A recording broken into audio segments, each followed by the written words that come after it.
Assalamualaikum and good day mga Kamaster. Ngayon araw January 8, 2024 at 3 PM assembly time ng 1,300 na police officer ng Northern Police District para ma-deploy sa Feast of Nazareno or Traslation 2024.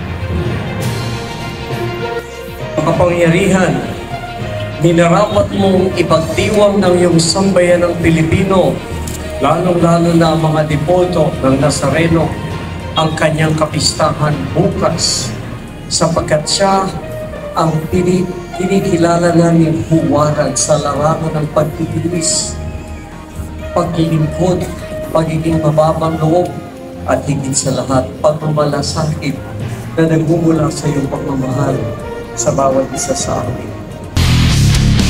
Pagkatapos ng send-off kanya-kanya na ang mga kapulisan sumakay ng PNP truck at mga mobile patrol para pupunta na sa Manila kung saan gaganapin ang traslasyon ng Black Nazareno.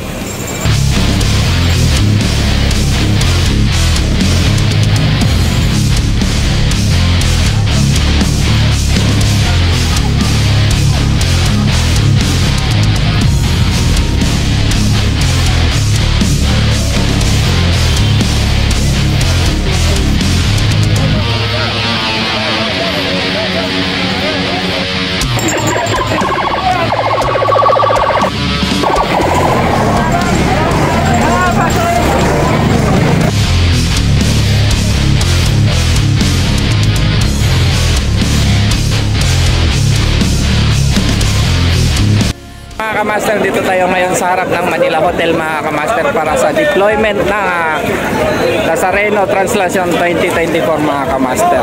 Nandito yung mga kapulisan natin sa likod natin, nakita nyo naman mga Kamaster.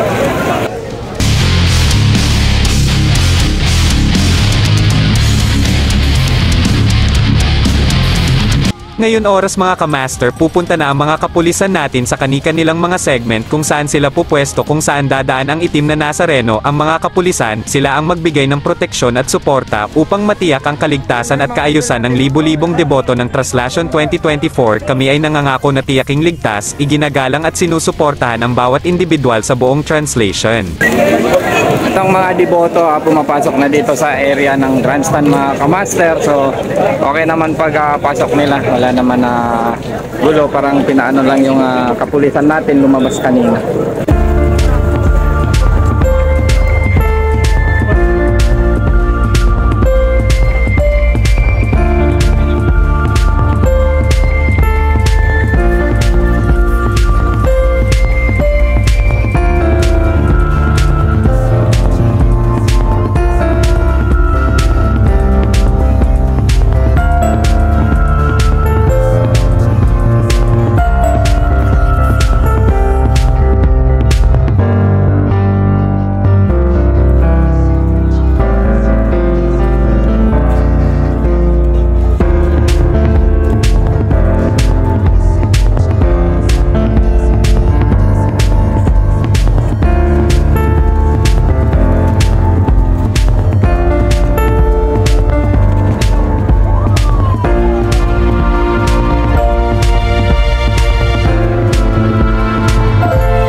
Nang nakapasok na ang itim na Nazareno mahigit kumulang alas 8 ng gabi, unti-unti na din nagsiuwian ang mga deboto at ang mga kapulisan natin nag-accounting na naman kung kompleto ba ang kapulisan ng Northern Police District para ito ay sabay-sabay na makauwi at lagpas na 24 hours sila naka-duty.